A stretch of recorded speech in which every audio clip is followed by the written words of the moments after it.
हमारे इन सभी भाई और बहनों के बीच में अपनी बात रखने का। तो आपका बहुत बहुत आभार। पूरी कमेटी को मैं तहे दिल से आभार व्यक्त करता हूँ। आभार भीम आर्मी के साथियों का, इस जिले के जितने भी भीम आर्मी आजाद समाज पार्टी के पदाधिकारी, आपका भी बहुत बहुत आभार। अगल बगल के जिले से भी भीम आर्मी के काफी लोग आए हैं, उनका भी बहुत बहुत आभार। मंच पर इस साइड बैठे हमारे मिशन के गायक और हमारी बहन, आपका भी बहुत बहुत आभार व्यक्त करता हूं। मैं आपको सुन रहा था और हकीकत कम बार ऐसा लगता है कि और सुनता रहूं। तो आज बहुत अच्छा लगा और अब बहुत अच्छा काम कर रहे हो, आपको बहुत मंगल कामनाएं। अंत में आप सबका आभार जो हमारे साथ बैठे हुए। देखो मैं क्या पीड़ा कहना चाह रहा हूं, उस बात को आप समझो। मैं आपकी ही बातों से आपकी बातों को समझाने की कोशिश कर रहा हूं। एक भाई था मेरा जिसने शायरी सुनाई थी, आओ इधर आओ। अगले अगर 20 मिनट आप शांत रहे तो मैं गारंटी लेता हूं कि जब आज आप यहां से वापस जाओगे तो आज आपको कुछ सीखने को मिलेगा। वो शायरी फिर से सुनाइए भाई। बाबा साहब का अपमान किया तो काट देंगे। हम अम्बेडकरवादी हैं बेटा, कि हम अम्बेडकरवादी हैं बेटा। जिस दिन औकात पर आ गए ना तो तुम्हारी सारी गर्मी झाड़ देंगे। और बाबा साहब को गाली मत देना कि इस संविधान को बदलने की बात मत करना, वरना हम भी कानून भूल गए ना तो जितनी तुम्हारी लंबाई है उससे दोगुना जमीन बगाड़ देंगे। देखो अब आपको लगा होगा कि अध्यक्ष जी ने इसको फिर से क्यों बुलवाया। ये हमारा छोटा भाई है और मेरे हिसाब से उम्र कितनी है छोटे भाई? 22 साल। 22 साल की उम्र में उसके जज्बात आप समझो। वो भले ही शायरी किसी और की रही हो, लेकिन उस शायरी के साथ उसके जज्बात हैं जो अपने जज्बात बाहर निकालना चाहता है। और ये जितने ऊपर बैठे हुए लोग हैं और आप में बीच में भी जो लोग ताली बजा रहे हैं, इसका मतलब उनके भी जज्बात वही है। और मैं आपको क्यों इसको दोबारा बुलाया ये आपसे कहना चाहता हूं। अर्जुन ने आपको भी बताया कि भारत का संविधान दिन प्रतिदिन, हर दूसरे दिन तीसरे दिन एक ही अक्षर सही, एक ही लाइन सही, धीरे धीरे धीरे धीरे संशोधित हो रहा है। और उसने आपसे यहां से कहा कि जब आपको संविधान पता नहीं तो कैसे आपको पता लगेगा कि संविधान में क्या बदला जा रहा है। अब मैं इसकी छोटे भाई की लाइन को, उसने कहा अगर संविधान बदलोगे तो आपको जिंदा गाड़ देंगे। मैं पूरे प्रांगण में जितने लोग बैठे हुए हैं, सामने पीछे, आप लोगों से मेरा निवेदन है कि संविधान के पहले पेज पे जो प्रस्तावना लिखी है उसकी 3 लाइन किस किस को आती है आप खड़ा करो। ईमानदारी से सुनूंगा मैं। 1 2 3 4 5। अब हाथ नीचे करो। एहसास हुआ मैं क्या आपको बताना चाह रहा हूं। अगर हमें ये याद ना हुआ, पहली लाइन याद ना हुई, तो फिर हमें शर्म रखनी चाहिए कि हम चटकोरी और तीखी बातें करके, उत्तेजित बातें करके आपको खुश कर सकते हैं, लेकिन हम कर क्या सकते हैं। आज बाबा साहब की हम जयंती मना रहे हैं। कितनी? 134 134 साल बाबा को हो गए। हर साल को हम बाबा साहब की जयंती मनाते रहे, लेकिन क्या बदला? उसने कहा कि अगर संविधान बदलोगे तो जिंदा गाड़ देंगे। मैंने आपसे प्रस्तावना पूछी, प्रस्तावना की 3 लाइन सिर्फ 5 लोगों को पता। दूसरी चीज आपको कहता हूं, उसने कहा गाड़ देंगे। यही वो जिला है जहां मैं खड़ा हूं और मेरे साथी मुझे माला पहनाना चाहते थे, मैंने मना किया। क्यों? क्योंकि आपको पता होगा इसी जिले में 21 तारीख को दलित समाज की महिला पे थार चढ़ाकर उसको रौंद दिया गया। ये सही है घटना की नहीं? तुम में से कौन ऐसा है जो थार से रौंदने वाले को जिंदा गाड़ देगा जमीन में? कितने लोग ऐसे हैं इस प्रांगण में बैठे हुए जो उस परिवार से पूछने के लिए गए जिसने अपने घर की बहन बेटी खोई है, उससे आप मिलने गए कि मैं आपके लिए क्या कर सकता हूं। 1 आदमी, 5 आदमी मान लेता हूं। आप क्या करके आए बताओ, वहीं से बताओ। एक शब्द बताओ, करके क्या आया?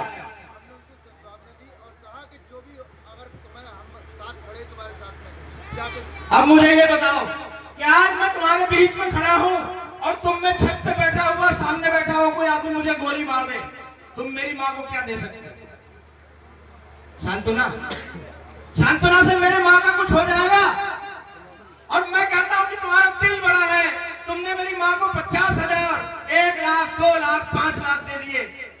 कीमत 5 लाख है मेरी कीमत 5 लाख। ये बहन यहाँ से भी आपको गीत सुना रही थी, आप जोरदार तालियां बजा रहे थे, मैं देख रहा, मुझे बहुत खुशी है कि एक जमाना था जब मंचों से अश्लीलता पसोरी जाती है। उसने कहा भी आपसे कि अगर ये कहीं कोई और कार्यक्रम होता तो आप और जोरदार तालियां बजाते। तो भाव ये था कि जब इस मंच से अश्लीलता पसोरी जाती थी तो लाखों रुपए लोग लुटा देते थे मंच पर। वो लोग जो पल्लेदारी कर अपना घर चलाते हैं, रिक्शा चलाकर घर चलाते हैं, वो लोग हजारों रुपए लुटा देते थे। लेकिन मैं फिर आपसे पूछता हूँ कि एक बहन आपके बीच में मिशन के गीत गा रही है, कल को कहीं किसी को खटक गई, किसी ने उसको नुकसान पहुंचा दिया, क्या तुम में कलेजा है उसकी रक्षा करने की? है रक्षा करने का कलेजा? सर फिर मैं कहता हूं हाथ खड़ा करने से काम नहीं चलेगा। वास्तविकता समझो, मैं आपसे क्या कहना चाहता हूं। वास्तविकता मैं आपसे यह कहना चाहता हूं कि 2 मिनट मुझे समय दो और आप समझ जाओगे कि मैं आपसे क्यों बार बार कह रहा हूं। भाई यार लाइट जो भी जला रहे हो, मेरी बात समझो, मैं इनके चेहरे देखना चाहता हूं, इसको जलाने की क्या आवश्यकता है? कौन है भाई? आपने आप कर रहे हैं, आपने लाइट जला दो ना पूरी एक बार, ऐसे जला के रखो। डाउन हो जाएगा, चलो कोई बात नहीं। ये घूमने वाली बंद कर दो फिर, तो और जनरेटर देर चले, बंद कर दो इसको, बंद कर दो, बंद। मेरी बात समझो आप, क्योंकि फिर कनेक्टिविटी नहीं होगी मेरी। अब मेरी बात आपसे समझो, मैं आज भाषण देने के मूड में नहीं, मैं बहुत दुखी हूँ, और मैं क्यों दुखी हूँ अभी आपको समझ में आ जाएगा। ये ऊपर जितने बैठे हैं, मेरी बात समझ में आ रही है आपको? हाँ बोलो। पीछे आप सब बैठे समझ पा रहे हो मैं क्या कह रहा हूँ? अब मंच से लेके और वहां तक जितने लोग बैठे हो, मेरी अगली बात को समझो। सब लोग ध्यान पूर्वक एक बार आंख बंद कर लो। कोई भी बड़ा और छोटा कोई भी हो, प्रधान, जिला पंचायत, विधायक, मंडल अध्यक्ष, प्रदेश अध्यक्ष, हर व्यक्ति अपनी आंख बंद करो ईमानदारी के साथ। मैं आपको वास्तविकता दिखाना जा रहा हूं। बंद करो भाई, आप सब भी बैठो, और जो मैं कहूंगा उसको आप महसूस करना। बंद कर लो। और जो बंद नहीं करेगा, मुझे लगेगा कि आप बाबा साहब के वंशज नहीं है, फिर आप कोई और है इस प्रांगण में बैठे हुए। आंख बंद किया, हाँ या ना? जो मैं आपसे पूछूंगा तेज आवाज में बोलना है। आंख बंद किया? अब आप महसूस करो कि आज से आप कम से कम 150 और 200 साल पुराने समय में हो। कितने साल? 150 और 200 साल पुराने समय में हो। आप ऐसी जगह पर बैठे हो कि आपके सामने ऐसे लोग खड़े हैं जो बंदूकें लेके, चाबुक लेके, डंडे लाठी लेके खड़े हुए। महसूस करो आप खाली कि आप आज से 150-200 साल पुराने समय में खड़े हुए। और मैं ये देख पा रहा हूं कि आपके पीछे में झाड़ू बंधा हुआ है, आपके गले में हांडी लटकी हुई है, और मैं ये देख पा रहा हूं कि आपके सामने ही आपके लोगों को मारा जा रहा है। और मैं ये देख पा रहा हूं कि अपने ही समाज की बहन बेटियों की इज्जत लूटी जा रही है। और मैं ये देख रहा हूं कि अपनी बहन बेटियों को निस्तब्ध किया जा रहा है। क्या आप दर्द महसूस कर पा रहे हो? हाँ या ना? आंखें खोलो। मुझे पता है कुछ ज्ञानी लोग होंगे, उनको समझ नहीं आई होगी, लेकिन मैं आपको क्या समझा रहा हूं कि जब आप 150 साल पहले की परिकल्पना करते हो और आज में बड़ा फर्क है। आज में तो हम मुंहतोड़ जवाब दे देते हैं। आधी रात में 12 बज चुका है और बुलंदशहर में हमारी आवाज पूरे क्षेत्र में गूंज रही है। किसी माई ने ऐसा लाल नहीं जला कि हमको नुकसान पहुंचा दे। लेकिन 20 साल पहले, 30 साल पहले, 50 साल पहले क्या किसी की हिम्मत थी कि 12 बजे रात में खुले प्रांगण में मिशन की बात वो कह सकता था? नहीं थी ना। आज सोचो कि बाबा साहब जब पहली बार स्कूल गए और स्कूल से लौटे तो उन्होंने अपनी माँ से कहा कि माँ आज मेरे साथ में वहां बहुत गलत हुआ। बोले क्या? बोले मुझे स्कूल के बाहर में खड़ा कर दिया गया। तो माँ ने कहा हाँ, तुमको तुम्हारे साथ ऐसा किया गया होगा क्योंकि हम छोटी जाति के हैं। तो बाबा साहब ने कहा कि ये कहाँ लिखा कि हम छोटी जाति के हैं? तो उनकी माँ कहती है किताब में लिखा है कि हम छोटी जाति के हैं। बाबा साहब कहते हैं माँ एक दिन ऐसा आएगा कि मैं उस किताब को बदल दूंगा जिस किताब में हमको छोटा लिखा गया। और वो बच्चा जब बड़ा होता है तो भारत का संविधान लिख देता है सब यहाँ खुले आसमान के नीचे बैठे। आप सोचो, जिसकी पर्सनल व्यक्तिगत बेइज्जती की गई हो, उसने दुनिया के दर्द को महसूस किया। और तो और जब बाबा साहब बाहर गए, बाहर से पढ़ के लौटे, तो आप सब बराबर अपने संबोधन में कहते रहते हो कि बाबा साहब के पास में 32 डिग्रियां थी, उनको 6 भाषाओं का ज्ञान था। और जब बाबा साहब विदेश से लंदन भारत आए और जब उन्होंने रहने के लिए जगह ढूंढी, तो पहले उनसे जाति पूछी गई। उन्होंने महसूस किया कि आज मुझे छत पाने के लिए जाति बताना पड़ रहा है। जब मैं इतना पढ़ा लिखा हूं, तो मेरे समाज के लोगों के साथ में क्या हो रहा होगा। और मैं आपको इस बात से जोड़ रहा हूं कि आज हम प्रांगण में बैठे, हम तो बोल पा रहे, लेकिन तुमको साथियों नहीं पता है कि आज इसी डेट में, इसी समय में कहीं तुम्हारे भाई रोड पर पड़े हुए होंगे, कहीं तुम्हारी बहन बेटी कहीं ऐसे छत के नीचे लेटी हुई होगी जहां पर अगर बारिश हो जाए तो पूरी रात उसको अपने बच्चे को बचाने के लिए जगना पड़ेगा। कहीं ऐसी हुई होगी बहन और बाप और पिता, बाप और माँ ऐसी जगह भी होगी जहां पर आज रात में वो बिना खाए कुछ लेटे होंगे। या आप महसूस नहीं कर सकते। किसी ने यहाँ कहा था कि अगर हमको गाड़ी घोड़ा मिल गया, हमको नौकरी मिल गई, तो हमने भूल गए लोगों को। ये सत्य है कि बाबा साहब की जो पीड़ा थी, उन्होंने अपने लोगों की पीड़ा समझी। लेकिन हम इतने मशहूर हैं अपने स्वार्थ में कि आज अगर हमारे अच्छे सूट बूट हैं तो हमको लगता है कि नहीं, पूरा समाज बदल गया होगा। लेकिन नहीं, मैं तुमसे कहता हूं, तुम कहोगे कि बाबा साहब की 134वीं जयंती, बदला क्या? कुछ भी नहीं बदला। जिसको आपने डॉक्टर बनाया वो आपके गांव से निकल के शहर में रहना चला गया। जिसको आपने इंजीनियर बनाया वो आपके शहर से बाहर रहने चला गया। कभी आप मिलने भी गए तो हो सकता है उसने भी अपनी पुरानी थाली में आपको खाना दिया होगा। तो जो वो लोग करते थे वही हमारे लोग कर रहे हैं।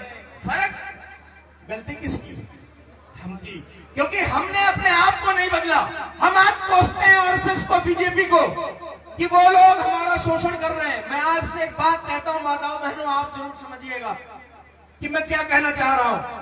कि आपके पास में एक रोटी हो और वो एक रोटी तुम कुत्ते को दे दो। किसको? कुत्ते को। और फिर तुमको एहसास आए कि तुम्हारा बेटा भूखा है, तो तुम कुत्ते के सामने में हाथ जोड़ के खड़ी हो जाओ कि हे कुत्ते महाराज, इसमें से आधी रोटी मुझे दे दो, मेरा बच्चा भूखा मर रहा है। क्या कुत्ता दे देगा? तो तुमने अपने हिस्से की रोटी किसी कुत्ते के मुंह में दे दी और तुम उसके सामने भीख मांग रहे हो कि मुझे वापस दे दो। कुत्ता कुत्ता रहेगा, तुमको कभी वापस नहीं करने वाला। और जिस दिन कुत्ता तुम्हारे घर पे आया था, अगर तुमने उस दिन ये परिचय कर लिया होता कि ये मेरा हक लेने आया है, और डंडा तुमने बाहर निकाल लिया होता, क्या कुत्ते की औकात थी तुम्हारी रोटी ले लेता? तो तुमने हक दिया, तुमने हक बेचे, तुमने अपने वोट का अधिकार बेचा। बाबा साहब ने अपने बच्चों की कुर्बानी देकर तुमको वोट का अधिकार दिया, और तुम एक एक पौवे में 500-500 रुपए में, एक एक साड़ी में अपना अधिकार बेच के आ गई।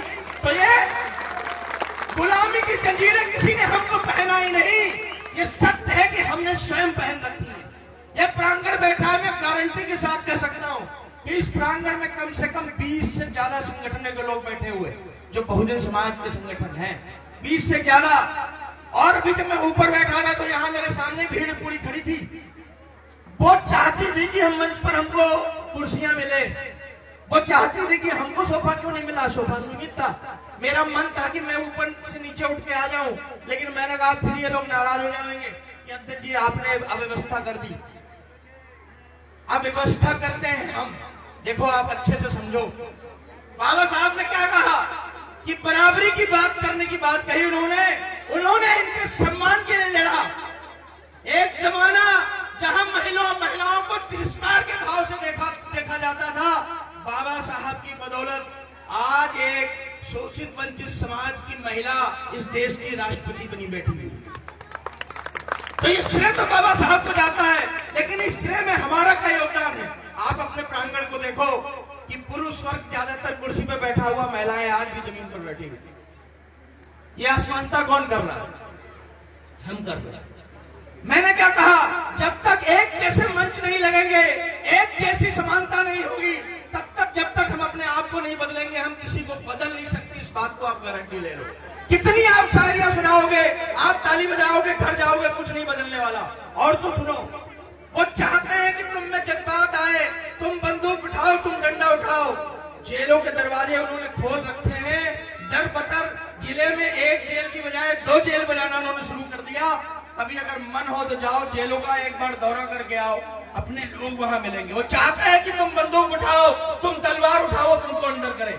मैं पढ़ा लिखा व्यक्ति हूँ, आप सबको पता नहीं होगा, जो भीम आर्मी के लोग हैं वो जानते हैं। मैं डॉक्टरेट PhD मैंने कर रखी, और एक PhD करने में कितने पापड़ मुझे बेलने पड़े मुझे एहसास है।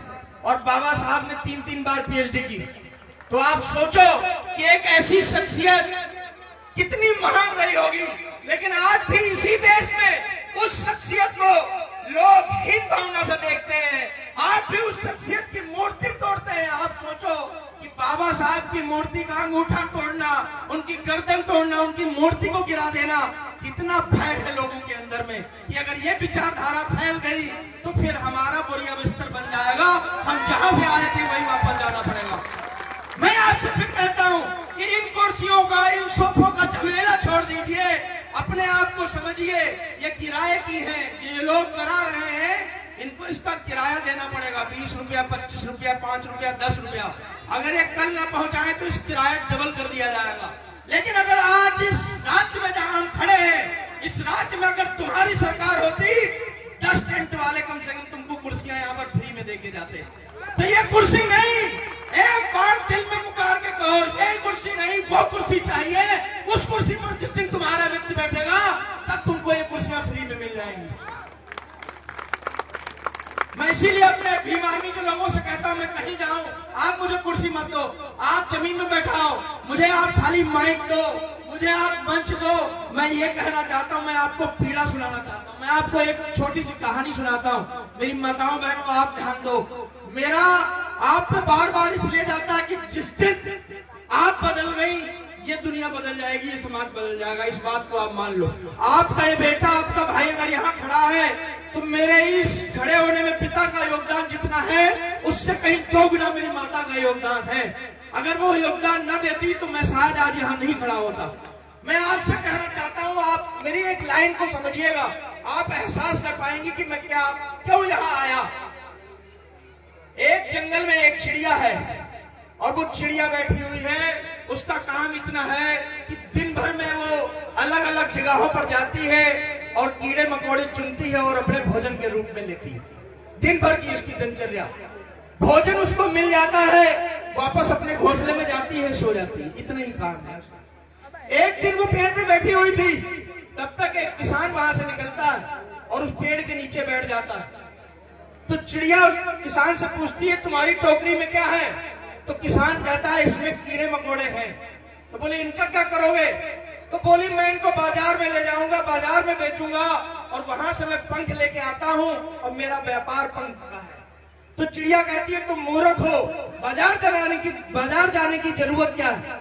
तुम मुझे कीड़े दो, मैं तुम्हें पंख दूंगी। सौदा हो जाता है। किसान रोज आता है, चिड़िया को कीड़े देता है और चिड़िया अपने पंख देती है। ये सिलसिला 2-3 दिन चलता है। फिर अचानक चौथे दिन किसान नहीं आता, चिड़िया पूरा दिन इंतजार करती है। अब उसको भूख लगी हुई, और वो देख रही है दूर दूर तक किसान कहीं नजर नहीं आ रहा। जब देर बहुत शाम हो जाती है तो उसको लगता है किसान नहीं आएगा, तो फिर भूख नहीं रोक पाती, तो सोचती है चलो कोई बात नहीं, मैं अपने आप कीड़े मकोड़े ढूंढ लेती हूँ। और जब वो वहां पेड़ से उड़ती है तो जमीन में गिरती है। क्यों? क्योंकि पंख उसने अपने किसी दूसरे को दे दिए। मैंने आपको एक कहानी क्यों सुनाई? क्या चिड़िया से लेना देना है? मैंने आपको इसलिए कहानी सुनाई कि जो भी आपको इस समय फ्री में दिया जा रहा है, और आप जो भी कुछ लौटा रहे हो, इसका मतलब हम और आप पंख दे रहे हैं किसी को।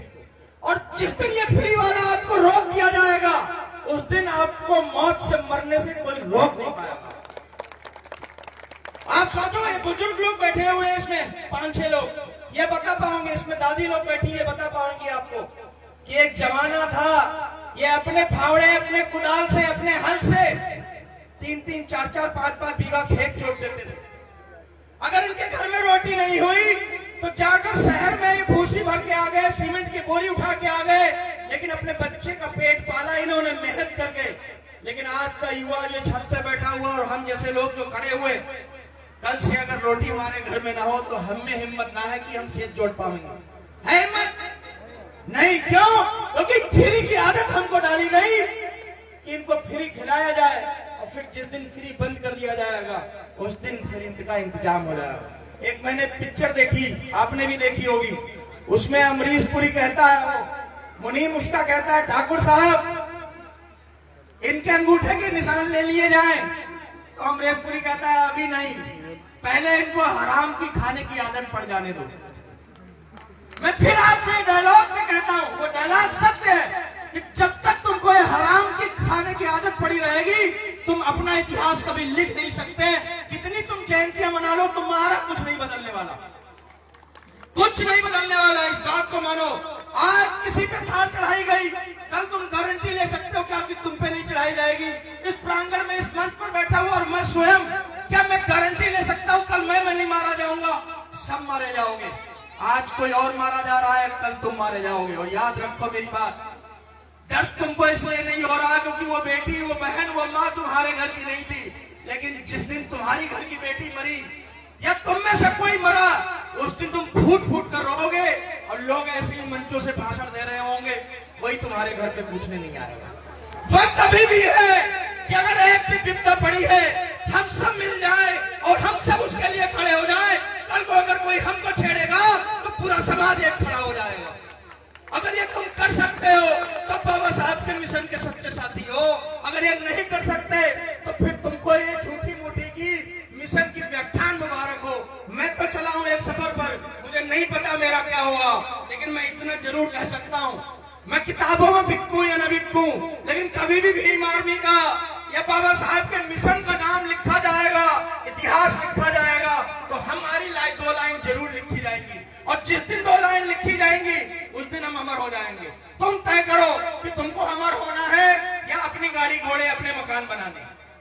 देखो याद रखो, ये 4 दीवारी जहां पर ये चारों तरफ मकान बने हुए, ये जिसने बनाए हैं कल को वो मर जाएगा। वो गारंटी नहीं ले सकता कि उसके जाने के बाद उसका बेटा या बेटी ये घर को बेचेगा या रखेगा। ले सकता क्या? लेकिन मिशन के लिए काम किया हुआ एक एक वक्त, एक एक समय आपका लिखा जाएगा। आप रहो या न रहो, आपका हिसाब आपकी आने वाली पीढ़ी जरूर लिखेगी। तुम्हारे सामने बाबा साहब हैं, उन्होंने अपना घर, अपनी पीड़ा, अपना कुछ नहीं बनाया, इसलिए चाहे जो भी घर में आप घुस जाओ बाबा साहब नजर आएंगे।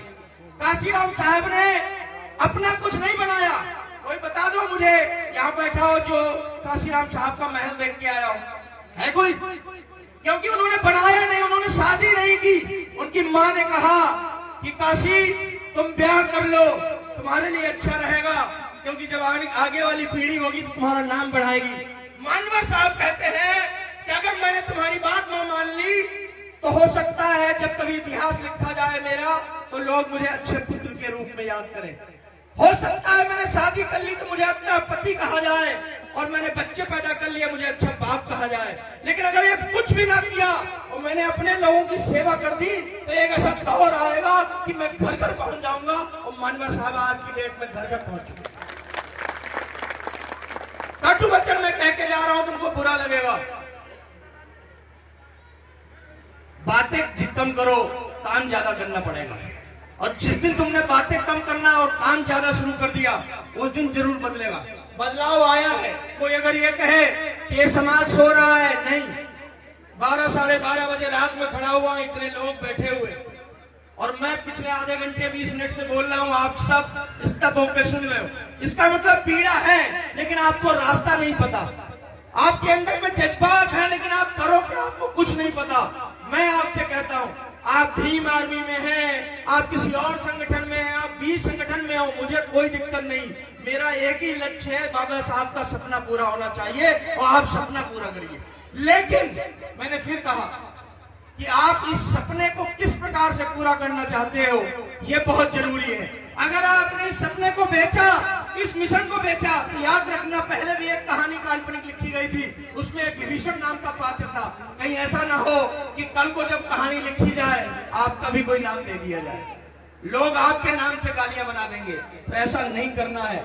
आपसे इतना हो सकता है इतना करिए, इतना हो सकता है इतना करिए। याद रखो, जिनसे आपकी लड़ाई है वो इतने चतुर हैं कि ऑटो चलाने वाला व्यक्ति अपनी 4 सवारियों के बीच में अपनी बातों को पहुंचा सकता है। एक पान वाला दिन में 400 पान लगाता है तो अपने मैसेज को फॉरवर्ड कर देता है, लेकिन हम ये नहीं कर पाते। क्यों? क्योंकि हमने क्या कर रखा है, हमने आपस में ही एक दूसरे को ऊंचा नीचा बना रखा है। वो कहावत सुनिए ना, बहुजन समाज एकत्रित इसलिए नहीं होता क्योंकि हर जाति ने अपने से नीचे एक छोटी जाति ढूंढ रखी। यहाँ भी प्रांगण में आप देखो, अगर सबसे पूछोगे तो कोई नाराज हो जाएगा कि मैं जमीन में कैसे बैठ सकता हूँ, मैं तो फलाने पद पे हूँ। कोई कहेगा मुझे तो सोफा नहीं मिला इसलिए मैं पीछे खड़ा हो जाऊंगा क्योंकि मैं फलाने पद पे हूँ। आप किसी पद पे नहीं हो, आप बस इतना समझ लो कि जैसे एक ताबूत में बंद मुर्गा जिसको अच्छा अच्छा दाना खिलाया जा रहा है, एक आज कटेगा कल दूसरा कटेगा, कटना सबको है। तुम अगर भ्रम में हो कि तुम नहीं कटोगे तो इतिहास उठा के देखो, जिन जिन ने इस मिशन को बढ़ाया है उनकी हत्याएं की गई। इस बात को याद रखो। इसलिए मैंने बहन पे जो बात कही, मुझे पीड़ा है क्योंकि मैं जब कभी जाता हूँ, जो मिशन के लोग हैं, जो गायक हैं, जो बहुत कथावाचक हैं, सबसे ज्यादा उनको नुकसान पहुंचाया जा रहा, क्योंकि आधी रात में 2000-5000 लोगों को 5 मिनट के अंदर में मिशन को समझा सकती है। लेकिन हम जाते हैं कहीं, हमको तो 20 ही मिलेगा, 50 आदमी मिलेगा। इसलिए हमको पता है कि इनको चोट पहुंचाएंगे तो फिर यह समाज जो है डर जाएगा।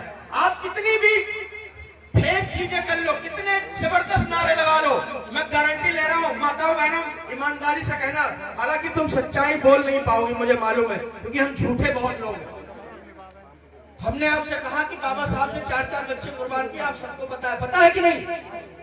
इस प्रांगण में जितने लोग बैठे हो, क्या कोई ऐसा बैठा है कि उसके घर से फोन आ जाए और ये फोन आए कि तुम्हारा लड़का बहुत बीमार है, उसको उठा के अस्पताल लेके जा रहे हैं, और तुम फिर भी 1 घंटा 2 घंटा यहाँ पर बैठे रहोगे?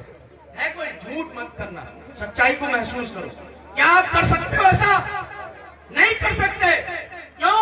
क्योंकि हमने एक झूठा राज पहन रखा है। आप अपने बच्चे की बीमारी नहीं झेल सकते, बच्चे की कुर्बानी कहां दे पाएंगी? तो फिर बाबा साहब की बात करना फिर मुनासिब नहीं। अपने आप को बदलना पड़ेगा, अपने दर्द को महसूस करना पड़ेगा। भाई चंद्रशेखर आजाद जी को 4-4 गोलियां लग गई, उनके परिवार में जब कहीं किसी की डेथ हो जाती है, और मैं उनके साथ कई कार्यक्रमों में रहा, छोड़ के नहीं गए। मैं अपने मुंह क्या तारीफ करूं, लेकिन मैं आपको बताऊं, मेरे साथी जानते हैं, अभी 4 दिन हुए, 4 दिन पहले मेरी ताई का देहांत हुआ। मैंने 4 बजे चिता जलवाई और 4 बजे के बाद 10:30 बजे मैं इटावा जिले में था, सीतापुर से इटावा 7 घंटे का रास्ता है, गूगल पर डाल के देख लो आप। 4 बजे के बाद 10:30 बजे मैं इटावा में, और जिन कपड़ों में मैं चिता के पास खड़ा हूं उन्हीं कपड़ों में वहां संबोधन दे रहा था। तो ये मेरी महानता नहीं है, मेरा दर्द है। मैंने आपसे कहा चिड़िया की कहानी सुनाई, इसलिए ये वही चिड़िया है जिसको कभी सोने की चिड़िया कहा जाता था, लेकिन पंख नोच लिए, और मैं उस सोने की चिड़िया में फिर से पंख लगाने का प्रयास कर रहा हूं। इसलिए मैं रात चल रहा हूं, और कुछ नहीं चाहिए, ना आपसे वोट चाहिए। मैंने इतनी देर भाषण दिया, आपसे कहा कि वोट देना, कहा आपसे, मैंने कहा नोट देना, नहीं चाहिए आपका कुछ। ये कपड़े भी किसी और के हैं, ये घड़ी भी किसी और ने दी है, कुछ नहीं चाहिए। भूखा रहता हूं तो कभी ये खाना खिला देते, कभी वो खाना खिला देते, लेकिन मैं खुश हूं।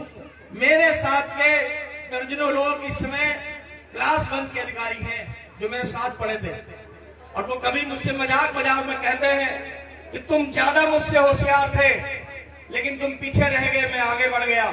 तो मैं फिर उनसे कहता हूं, एक दौर ऐसा जरूर आएगा, हो सकता है मेरे दौर में ना आए, लेकिन कभी मेरा बच्चा सो रहा होगा और तुम उसके गेट के बाहर में दरबारी कर रहे होगे। इस बात को याद रखना। समय लगेगा, 5 साल में नहीं बदल पाऊंगा, 10 साल में नहीं बदल पाऊंगा, हो सकता जीते जी न बदल पाऊं, लेकिन इस बात की गारंटी आज बुलंदशहर में कह के जा रहा हूं कि जिस रास्ते पे निकले हैं और आप जैसे तमाम लोगों का साथ है, तो हम भले वो दिन न देख पाए, लेकिन ये जो पीढ़ी नीचे बैठी है ये जरूर देख पाएगी। इस बात का आपको भरोसा देके जा रहा हूं। और मैं ये भी नहीं कहता कि हत्या का मतलब मतलब हत्या है। मैं ये सिर्फ चाहता हूं कि ताकतवर बनो, कोई माई का लाल आपको छू नहीं पाएगा। एग्जाम्पल आपके सामने कि हम इतने लोग यहाँ बैठे हैं, किसी दम है किसी में कि आके हम लोगों को छेड़ दे यहाँ? अगर किसी गांव में आप रह रहे हो, 5 भाई हो, आपसे कोई झगड़ा करेगा क्या? लेकिन अगर अकेले हो तो हर कोई मारेगा। मेरा फिर आपसे कहना है कि बाबा साहब का पहला मूल मंत्र, शिक्षित तो हम सब हो गए लेकिन संगठित नहीं हो पा रहे। और बाबा साहब, आपको मुझे नहीं पता आप लोगों को कितने मालूम, गुजरात में एक जगह है जिसको संकल्प भूमि कहते हैं। पता है आप में से किसी को? संकल्प भूमि। कभी मौका मिले तो आप जाइएगा, या मौका मिले तो पढ़िए उसके बारे में। बाबा साहब की एक ऐसी जमीन जहां जिसको संकल्प भूमि के नाम से जाना जाता है, और बाबा साहब ने वहां संकल्प लिया था कि ये जो मेरे समाज के लोग हैं, ये जो पीड़ित शोषित वंचित समाज के लोग हैं, इनको जब तक मजबूत नहीं कर दूंगा तब तक चुप नहीं बैठूंगा। लेकिन हमने उस संकल्प को तितर-बितर कर दिया। हमने लेके तो चले, लेकिन कोई नीला झंडा लेके चला तो उसमें किसी ने हल्का पीला लगा दिया, किसी ने हल्का लाल लगा दिया, और झंडे वही थे, लेकिन झंडे बदलते गए, लोग बदलते चले गए, लोग बढ़ते चले गए, हम बटे बटाए। मैं फिर कहता हूं कि हम सब एक खून एक भाई हैं, और कुछ करने की जरूरत नहीं है। आपस में सगे भाई भाई का भी विवाद होता है, लेकिन अगर पड़ोसी एक भाई को कभी पीटने के लिए आ जाए तो लाठी दोनों भाइयों की एक साथ निकलनी बहुत जरूरी हो जाती है। और जिस दिन आपने लाठी एक साथ निकाल दी, मैं आपसे गारंटी लेता हूं कि किसी में हिम्मत नहीं आपको छेड़ दे, किसी में हिम्मत नहीं। अगर यकीन नहीं है तो रखो माइक और आप सब उठ खड़े हो और मेरे साथ आप बताओ, आपके बुलंदशहर में कौन सा ऐसा गांव है जहां सबसे ज्यादा अत्याचार होता है? अगर इस प्रांगण में बैठे 400-500 लोग अभी आधी रात में मेरे साथ आप उस गांव को कूच करो, मैं आपको बताऊंगा, आप खबर भेज दो कि 500 लोग आपके गांव की ओर आ रहे। जो शोषक हैं, अगर आधी रात में अपना घर छोड़ के ना जाए तो कहां बताओ आप 10 जूते मुझे मार लेना। खाली आपको साथ चलने की जरूरत है। इंतजार मत करिए अपनी बहन बेटी, अपने बेटी और बेटी को किसी प्रकोप का हादसा हो जाने का। एकत्र हो जाइए। मुझे मालूम है कि मेरी बातें आधे लोगों को बेवकूफियत लगेगी, लेकिन मेरी पीड़ा को समझिएगा। ये मन से भाषण देके और आपको बहका देना, देखो मेरे 1 मिनट का काम है। अगर मैं चाहूं, ये छत पे जो बैठे हुए हैं ना, ये आधे गांव को चला सकते हैं अभी आधी रात में। खाली मुझे कहने की देर है कि हाँ हमें ये करना है, लेकिन नहीं। उन्होंने भी हमारे लोगों को तलवारें पकड़ा रखी और हमने भी तलवारें पकड़ा दी, तो फिर उनमें और हमें फर्क क्या? मैं चाहता हूं कि बाबा साहब के दिए गए इस कलम को आप पकड़ लीजिए, और जिस दिन आपने इस कलम को पकड़ ली, उस दिन किसी की हिम्मत नहीं। कलम की बहुत बड़ी ताकत है। इस जिले में अगर आपका डीएम, आपका सांसद, आपका जर्नलिस्ट, आपका वकील, आपका जज जिस दिन बैठ जाए, किसी में औकात नहीं कि आपके ऊपर गाड़ी चला देगा, किसी में औकात नहीं कि आपको मूंछ रखने पे मार दे। खाली इस कलम की कमी है कि हम वहां तक नहीं पहुंच पा रहे। अब आप कहोगे कि नहीं, हम पढ़े लिखे बहुत हैं, लेकिन हमको मौका नहीं मिल रहा। मौका मिलेगा नहीं, मौका बनाना पड़ेगा आपको। बाबा साहब ने भी मौका बनाया, एक भारत का संविधान उन्होंने लिखा, मौका आपको भी तलाशना पड़ेगा, ये ढूंढना पड़ेगा सुराग कहां है। बहुत अच्छा लगा, मुझे नहीं पता आपको कैसा लगा, लेकिन जब यहाँ से जाइएगा मेरी बातों को जरूर समझिएगा। माताओं बहनें, आपसे जरूर कह रहा हूँ, एक वक्त की रोटी काट के अपने बच्चों को अगर पढ़ा लिया ना, तो किसी थाना अध्यक्ष की औकात नहीं कि आपको चमारिन, धोबिन, यादवीन, गणवीन कह दे। आपकी जाति के नाम पे गाली नहीं दे सकता। और वही लोग जो गांव में आपको आपकी जाति के नाम पे लेके कहते होंगे, जिस दिन तुम्हारी लड़की डीएम बन के आ जाए, एडीएम बन के आ जाए, उस दिन तुमको मैडम न कहें, और तुमको अगर बाबूजी ने कहे तो आप मुझसे कहें। आपको वक्त लगेगा, काटना पड़ेगा। मैंने कहा 2 वक्त की रोटी खा लो, 1 वक्त की रोटी खा लो, लेकिन आप एक बार बना के तो देखो। मैं आपसे गारंटी ले रहा हूं कि मेरा गांव में सिर्फ इकलौता परिवार मेरा है, मेरी जाति का इकलौता। 90% लोग सवर्ण समाज के रहते हैं। किसी में हिम्मत है तो मेरे बाप को, मेरी माँ को कह दे। आपको भी तैयार होना पड़ेगा। उनको पता है कि वो पढ़ा लिखा व्यक्ति है, वो सवाल पूछेगा। आपको भी तैयार होना पड़ेगा। मैं नहीं चाहता कि मैं लाठी डंडे आपके हाथ में पकड़ा हूं। मैंने कहा, अगर आप सब जितने इस प्रांगण में बैठे हो, खाली अपने दिमाग में ये डाल ली कि मुझे ताकतवर बनना है, कलम के सहारे तो हम ताकतवर बन जाएंगे। मेरी अपनी बात को मैं समाप्त करूंगा, उससे पहले मैं चाहता हूं कि आप जोरदार एक बार नारा लगाएं, जिससे मुझे साहस मिले कि मैं कुछ आपको समझा गया था। जय भीम, जय भीम, जय जय जय जय जय भीम, बाबा साहब, बाबा साहब। ख्याल रखिए और संविधान जरूर पढ़िए। कहीं आपको कोई दोबारा पूछ ले कि उसमें क्या लिखा है तो आपको शर्मिंदा ना होना पड़े। मैं अपनी बात जरूर कहूंगा एक लाइन से कि वो गुफ्तगू कर रहे हैं हिंदू मुसलमान की, लेकिन मेरा कहीं और ध्यान है। मेरे पास सामान कुछ नहीं है, फटे हाल हूं, लेकिन मेरे झोले में संविधान है, मेरे झोले में संविधान है। जय भीम।